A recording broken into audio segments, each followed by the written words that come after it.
और यूडीएच मंत्री झाबर सिंह खर्रा की प्रेस कॉन्फ्रेंस, निवास स्थान भगत सिंह मार्ग सी स्कीम पर रूबरू हो रहे हैं, देखिए जरा। तत्कालीन सरकार ने अन्य मदों में खर्च किया और ग्राम पंचायतों तक वो पैसा नहीं पहुंचने दिया था, बहुत बाद तक पहुंचा है। अब आज अगर वो कोई बात करते हैं तो उसका तो कोई औचित्य नहीं है।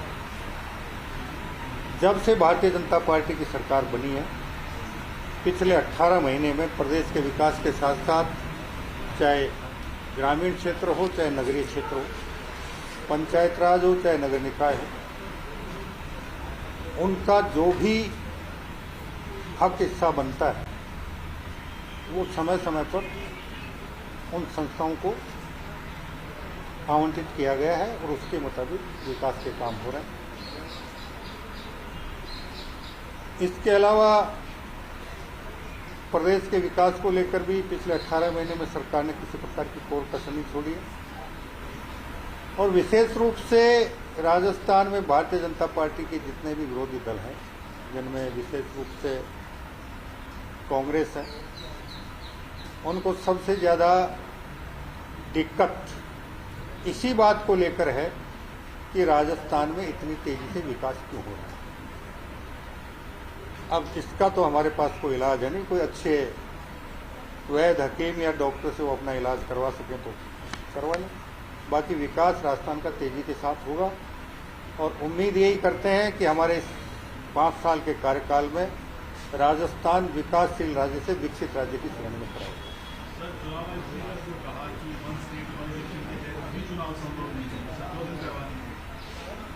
बिल्कुल, राज्य निर्वाचन आयोग के आपने 2 बयान पढ़े होंगे। पहली बार उन्होंने मीडिया को ये कहा कि हम 2-3 दिन में चुनाव कार्यक्रम की घोषणा कर देंगे और उसके बाद एक टीवी डिबेट में उन्होंने ये कहा कि अभी 2-3 महीने का समय लगेगा। राजस्थान सरकार चाहे नगर निकाय हो चाहे पंचायत राज का मामला हो, विधिक परीक्षण के बाद, विधिक राय के बाद हमने एक राज्य एक चुनाव के तहत चुनाव करवाने का निर्णय लिया था और उसी के मुताबिक हम हर कदम उठाएं। मैं मेरे नगर निकायों को कह सकता हूं, हम नगर निकायों के चुनाव सितंबर महीने में राज्य निर्वाचन आयोग से मतदाता सूची तैयार करने और दिसंबर में एक राज्य एक चुनाव के तहत चुनाव कराने के लिए अनुरोध प्रेषित करते हैं। कई निकाय हैं जिनका जनवरी फरवरी में चुनाव कार्यकाल खत्म होगा और अपनी मंशा ये है कि हम 50 निकायों का कार्यकाल जनवरी 26 में खत्म होगा और एक निकाय है जिसका फरवरी 26 में होगा। इसीलिए हम दिसंबर 2025 में चुनाव करवा रहे हैं ताकि पार्षदों का चुनाव होने के बाद जो नगर निकाय की समय सीमा समाप्त हो चुकी है उनका बोर्ड बन सके और बाकी जो जनवरी में जिनका कार्यकाल खत्म हो रहा है वो 15 दिन बाद उनका बोर्ड का चुनाव। इस मामले में कहा था कि हम इसका विधिक परीक्षण कराएं, तो विधिक परीक्षण करा लिया, कोई विधिक अड़चन नहीं है। हमने जितना विधिक राय ले सकते थे ले ली। अब राजस्थान उच्च न्यायालय के निर्णय की प्रति आने के बाद उसकी और विधिक राय ले लेंगे। इसमें कहीं किसी प्रकार का हमको दिक्कत नहीं है। ओबीसी आयोग की रिपोर्ट का जो आना था उसके ओबीसी आयोग का रिपोर्ट 2 महीने में आनी है। चुनाव से पहले ओबीसी आयोग की रिपोर्ट आ जाएगी क्योंकि अक्टूबर नवंबर में आरक्षण की लॉटरी निकलनी है और उससे पहले ओबीसी आरक्षण की ओबीसी आयोग द्वारा रिपोर्ट प्रस्तुत कर दी जाएगी, ऐसा हमको विश्वास है। तो अशोक गहलोत ने बयान दिया जोधपुर में कि सीएम जब वहां पर गए थे तो एक बच्चे का जो दुखद निधन हुआ, बिना उनसे मिले बिना देखे सीधा निकल आए, असंवेदनशील है सीएम, इस तरह की बात नहीं। माननीय गहलोत साहब से मैं ये पूछना चाहूंगा कि उनके मुख्यमंत्रित्व काल में कितनी दुर्घटनाएं हुई, कितनी हत्याएं हुई, कितने इस प्रकार के प्रकरण हुए और वो कहां कहां पीड़ित से मिलने गए।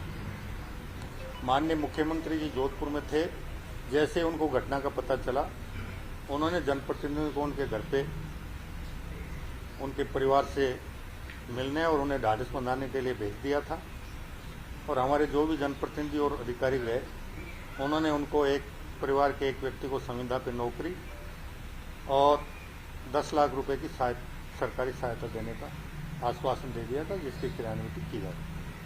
अरे सीकर का मास्टर प्लान का इशू है, पेंडिंग चल रहा है, उसका सर क्या रोड मैप है, क्या अच्छा उसका क्या रहेगा, पुराना रहेगा मतलब? सीकर का मास्टर प्लान वैसे शुरुआत हुई 2013 में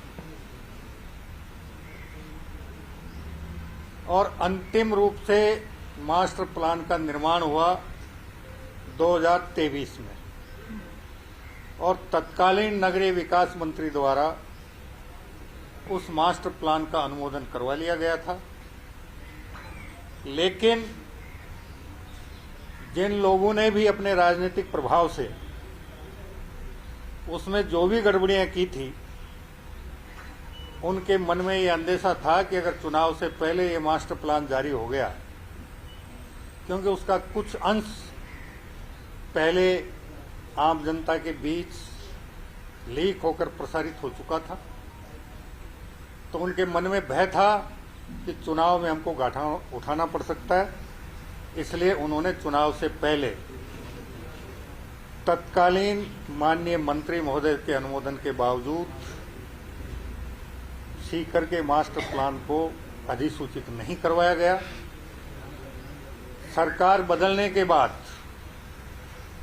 जब ये प्रकरण हमारे सामने आया, तो उसमें जो संशोधन किए गए थे, विशेष रूप से मार्गाधिकार की चौड़ाई घटाने और बढ़ाने को लेकर और कुछ अन्य बिंदुओं को लेकर, उसके लिए हमने अतिरिक्त महाधिवक्ता से राय लेने का मैंने निर्देश दिया था और अतिरिक्त महानिदेशक ने जो राय दी, उसके मुताबिक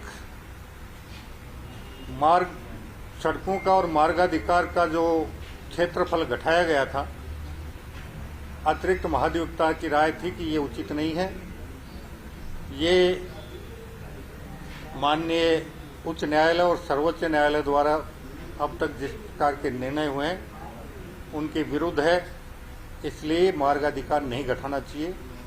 उसके बाद हमने पुनः उन मार्गों को पुरानी स्थिति में दर्शित कर और सीकर के मास्टर प्लान को जारी किया था। लगभग 5-5.5 हजार आपत्तियां उसमें प्राप्त हुई हैं, लेकिन उनको अगर विधिक रूप से देखें तो एक एक कॉलोनी की भी 100-150 आपत्तियां होगी, तो कुल मिलाकर वो पूरी आपत्तियां मेरे हिसाब से 500 से 1000 आपत्तियों के बीच में होंगी। हमने तय किया है कि राजनीतिक हस्तक्षेप से मास्टर प्लान में जो जो परिवर्तन करवाए गए थे, किसी को व्यक्तिगत लाभ दिलाने के मंसूबे के साथ उन सब का भौतिक सत्यापन करवाएंगे और मास्टर प्लान में जो भी गड़बड़ी हुई है, भौतिक सत्यापन के बाद उन सब को दुरुस्त करवाएंगे। वैसा पंचायती राज की और इसकी निकाय की, इसका मतलब एक साथ चुनाव नहीं होंगे? देखिए, पंचायत राज के चुनावों के संबंध में अगर माननीय पंचायत मंत्री जी से आप सवाल करेंगे तो मैं समझता हूँ ज्यादा बेहतर नहीं।